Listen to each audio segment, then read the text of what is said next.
నమస్కారం. Mom and child కార్యక్రమానికి స్వాగతం.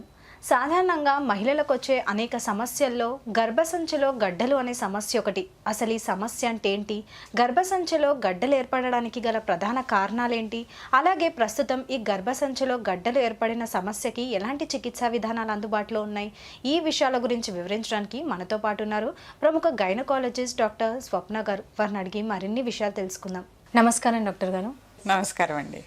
డాక్టర్ గారు, సాధారణంగా కొంతమంది మహిళలు గర్భాశయంలో గడ్డలు అనే సమస్యతో బాధపడుతూ ఉంటారు. అసలు ఈ సమస్య అంటే ఏంటి, దాని గురించి వివరిస్తారా? గర్భసంచిలో గడ్డలు అనేవి ఫైబ్రాయిడ్స్ అంటారు ఇంగ్లీష్లో. ఈ ఫైబ్రాయిడ్స్ 35 ఇయర్స్ ఏజ్ మహిళలలో 100లో 10 నుంచి 15% మందిలో కనిపిస్తుంటాయి. అదే మనకి ఏజ్ ఎక్కువ అవుతున్న కొద్దీ 50 ఏళ్ళు 60 ఏళ్ళు వచ్చేసరికి ఆ 50 నుంచి 60% మహిళల్లో కల్పిస్తూ ఉంటాయి.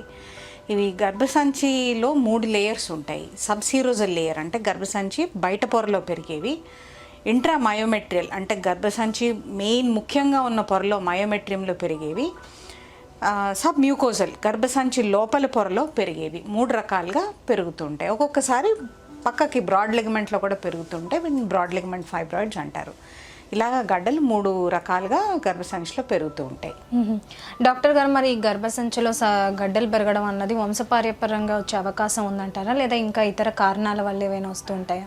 ఈ గడ్డలు ఫైబ్రాయిడ్స్ అనేవి ఈస్ట్రోజన్ హార్మోన్ స్టిమ్యులేషన్ తోటి పెరుగుతూ ఉంటాయి. మనకి విమెన్లో 2 రకాల హార్మోన్స్ రిలీజ్ అవుతాయి. సైకిల్లో మొదటి హాఫ్లో ఈస్ట్రోజన్ అనే హార్మోన్ రిలీజ్ అవుతుంటుంది. రెండో హాఫ్లో అండం విడుదలైన తర్వాత ఓవరీస్ నుంచి ప్రొజెస్ట్రాన్ అనే హార్మోన్ రిలీజ్ అవుతూ ఉంటుంది. ఈ ఈస్ట్రోజన్ అనే హార్మోన్ వల్ల ఈ గడ్డలు పెరుగుతాయి. అంటే ఈస్ట్రోజన్ అనే హార్మోన్ అందరికీ ఉంటుంది డాక్టర్ గారు, కొంతమందికి ఎందుకు మీరు 10%, 20%, 50% అంటున్నారు, కొంతమందికి ఎందుకు గడ్డలు పెరుగుతున్నాయి, అందరికీ ఎందుకు పెరగట్లేదు? ఆడవాళ్ళు అన్న తర్వాత పీరియడ్స్ మెన్సెస్ జరుగుతున్న వాళ్ళందరికీ ఈస్ట్రోజన్ హార్మోన్ ఉంటుంది కదా అని అడగచ్చు మీరు. నెక్స్ట్, అందరూ విమెన్లోనూ ఈ గడ్డలు పెరిగే టెండెన్సీ ఉండదు. ఇది మీరు అన్నట్టు వంశపారంపర్యంగా జీన్స్లో వస్తూ ఉంటుంది. కొన్ని క్రోమోజోమ్స్లో చిన్న చిన్న అమైనో యాసిడ్స్ తేడాల వల్ల ఈ గడ్డలు పెరిగే టెండెన్సీ ఉంటుందని ఒక థియరీ నడుస్తుంది. ఇది మనకి ఈస్ట్రోజన్ హార్మోన్స్ ఉన్న రోజుల్లో ఈ టెండెన్సీ ఉన్న వాళ్ళలో ఈ గడ్డలు పెరిగే ఛాన్సెస్ ఉంటాయి.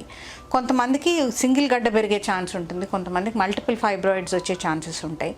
సో మదర్స్లో, సిస్టర్స్లో చాలా ఎక్కువగా ఫ్యామిలీస్లో చూస్తూ ఉంటాము. ఆఫ్రికన్ రేస్లో చాలా ఎక్కువ, చాలా ఫాస్ట్గా, చాలా పెద్ద సైజులో పెరుగుతూ ఉంటాయి ఆఫ్రికన్స్లో. అలాగే డెఫినెట్గా మనకి జెనెటిక్ ప్రిడిస్పోజిషన్ ఉంటుంది ఫైబ్రాయిడ్స్కి. డాక్టర్ గారు, మరి ఒక మహిళలో ఈ గర్భసంచిలో ఈ సమస్య ఉంది అని తెలవడానికి ఎలాంటి లక్షణాలు కనిపిస్తాయి అంటారు? 100 మందికి గడ్డలున్న 100 మందిలో ఒక 20 నుంచి 30% వాళ్ళకే ఈ గడ్డల వల్ల ప్రాబ్లం వస్తూ ఉంటుంది. గర్భసంచి ఏ పొరలో గడ్డ ఉందో దాన్ని బట్టి ప్రాబ్లమ్స్ వస్తూ ఉంటాయి. లోపల పొరలో ఉంటే సబ్ మ్యూకోజల్ ఫైబ్రాయిడ్ అనేది ఉంటే కనుక తొందరగా ప్రాబ్లం వస్తుంది. ఎలాంటి ప్రాబ్లం వస్తుంది సబ్ మ్యూకోజల్ ఫైబ్రాయిడ్ వల్ల అంటే మనకి హెవీగా మెన్సెస్ అవ్వడము, అంతకుముందు మెన్సెస్ అయ్యేటప్పుడు నొప్పి లేదు, కొత్తగా నొప్పి మొదలవడము, డిస్మెనోరియా అంటారు. మెన్సెస్లో గడ్డలు పడ్డము, తొందరగా మెన్సెస్ రావడం జరుగుతుంటుంది ఒక్కొక్కసారి. గర్భసంచి గోడలో ఉంటే కనుక కొంచెం పెద్ద సైజు అయ్యేదాకా కూడా ఇవే ఎఫెక్ట్స్ కనిపించవు. ఇవి కాకుండా ఈ మెన్సెస్ ప్రాబ్లమ్స్ కాకుండా గర్భసంచి ఎదురు భాగంలో ఉన్నప్పుడు మూత్రసంచి మీద ప్రెషర్ పడి మూత్రం ఎక్కువసార్లు పోవాల్సి రావడము, తొందరగా పోవాల్సి రావడము, దగ్గితే తుమ్మితే లీక్ అవ్వడము, ఇన్కాంటినెన్స్ కూడా రావచ్చు. గర్భసంచి వెనక గోడలో కనుక పెరిగితే మనకి అది పెద్ద పేగు మీద కూర్చోవడం వల్ల మలబద్ధకం అంటే కాన్స్టిపేషన్ రావడం, మోషన్ పాస్ చేసేటప్పుడు నొప్పి రావడం, మోషన్ పాస్ చేసిన తర్వాత నొప్పి రావడం, పద్దాక మోషన్కి వెళ్ళాలి అనే ఫీలింగ్ ఉండడం, టెనిస్మస్ అంటారు, ఇవన్నీ రావచ్చు. ఒక్కొక్కసారి గర్భసంచి పక్కలకి పెరిగేది బ్రాడ్ లిగమెంట్ ఫైబ్రాయిడ్స్ అంటాం. ఈ బ్రాడ్ లిగమెంట్ ఫైబ్రాయిడ్స్ కనుకుంటే ఇవి మూత్రపిండాల నుంచి యూరినరీ బ్లాడర్కి వచ్చే నాళాలని యూరెటర్స్ అంటారు, మూత్రవాహిక. దీని మీద ప్రెషర్ పెట్టి కిడ్నీని బ్లాక్ చేసి కిడ్నీ వాపు వస్తుంది కొంతమందికి. చాలాసార్లు 10 సెంటీమీటర్లు 15 సెంటీమీటర్లు ఫైబ్రాయిడ్స్ కూడా చూస్తాం. అలాంటి వాళ్ళలో కూడా ఒక్కొక్కసారి ఏ ప్రాబ్లము కూడా ఉండకపోవచ్చు. ఒక్కొక్కసారి పొట్ట ఎత్తైందని కానీ, పొట్టలో బరువుగా ఉందని కానీ, లేకపోతే అరగట్లేదు సరిగ్గా, ఫుల్గా అనిపిస్తుంది, కొద్దిగా తిన్నా ఫుల్గా అనిపిస్తుంది అని వస్తారు. మెన్సెస్ ప్రాబ్లంతో దేంతో సంబంధం కూడా ఉండకపోవచ్చు ఒక్కొక్కసారి. డాక్టర్ గారు, మరి ఇలాంటి లక్షణాలతో ఒక పేషెంట్ మీ దగ్గరకు వస్తే ఈ గర్భసంచిలో గడ్డలు ఉన్నాయా లేవా అని ఎలాంటి టెస్టులు చేసి నిర్ధారిస్తారు? మరి ముందు మనం పేషెంట్ వచ్చినప్పుడు ఏంటి ప్రాబ్లము, ఎన్ని రోజులైంది స్టార్ట్ అయ్యి, ఎలాగుంటుంది, పీరియడ్స్లో పెయిన్ అంటారు. పీరియడ్స్లో పెయిన్ నాకు తెలిసి 100 మంది విమెన్లో 95 మందికి పీరియడ్స్లో ఏదో ఒక రకమైన పెయిన్ ఉంటూ ఉంటుంది. ముందు నుంచి లేని పెయిన్ కొత్తగా మొదలైనప్పుడు వచ్చే పెయిన్, దాని గురించి తెలుసుకోవడం ఒకటి. రెండోది పరీక్ష చేసి చూస్తాం.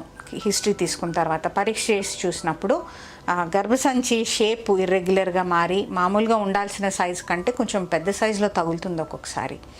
దీన్ని మనం కన్ఫర్మ్ చేసుకోవడానికి మనకి బాగా యూస్ఫుల్ టెస్ట్ అల్ట్రాసౌండ్. అల్ట్రాసౌండ్ తోటి మనము గర్భసంచిలో గడ్డలు ఉన్నాయా, ఏ సైజులో గడ్డలు ఉన్నాయి, ఆ గడ్డలకి బ్లడ్ సప్లై ఎలాగుంది, ఇవన్నీ మనం డీటెయిల్స్ చూసుకోవచ్చు. దీన్ని స్పెషల్గా మయోమా మ్యాపింగ్ అంటారు. ఈ అల్ట్రాసౌండ్లో ఫెసిలిటీస్ ఉన్న దగ్గర డాప్లర్ స్టడీస్ అనేవి కూడా ఉంటాయి. ఈ డాప్లర్ స్టడీస్ తోటి మనం ఫైబ్రాయిడ్కి ఉన్న బ్లడ్ సప్లై చూసుకుంటే మనకి తీసేయాల్సి వచ్చినప్పుడు ఫైబ్రాయిడ్కి ఎలాంటి సర్జరీ అయితే బాగుంటుంది ఏంటి అని ప్లాన్ చేసుకోవడానికి డాక్టర్కి చాలా దోహదంగా ఉంటుంది. అల్ట్రాసౌండే కాకుండా మనకి ఇంకా డీటెయిల్డ్ టెస్ట్ కావాలంటే ఎంఆర్ఐ కూడా చేయొచ్చు ఒక్కొక్కసారి. గర్భసంచి లోపల పొరలో ఇంట్రామ్యూకోజల్, సబ్మ్యూకోజల్ ఫైబ్రాయిడ్స్ని మనం డయాగ్నోస్ చేయాలంటే సోనోహిస్ట్రోగ్రఫీ, సెలైన్ ఇన్ఫ్యూజన్ సోనోగ్రఫీ అని కూడా కొత్తగా అల్ట్రాసౌండ్లో ప్రత్యేకంగా ఒక ఫ్లూయిడ్ ఇంజెక్ట్ చేసి గర్భసంచిలోకి ఫైబ్రాయిడ్ ఎంత ఉంది, లోపల క్యావిటీలో ఇర్రెగ్యులారిటీ ఉందా, ఇలాంటివి కూడా మనం చేయొచ్చు. ఈ సబ్ మ్యూకోజల్ ఫైబ్రాయిడ్స్, ఒక్కొక్కసారి గర్భసంచి పైన కూర్చున్న ఫైబ్రాయిడ్స్ మనకి మెన్సెస్ ప్రాబ్లమే కాకుండా పిల్లలు కాకుండా కూడా ఒక్కొక్కసారి అవి ఎఫెక్ట్ చేస్తాయి. సో ఈ ఫైబ్రాయిడ్స్ మనం డీటెయిల్గా ఈ సోనోహిస్ట్రోగ్రఫీతో మనం స్టడీ చేయొచ్చు. మామ్ అండ్ చైల్డ్ కార్యక్రమంలో ఇప్పుడు ఒక చిన్న విరామం.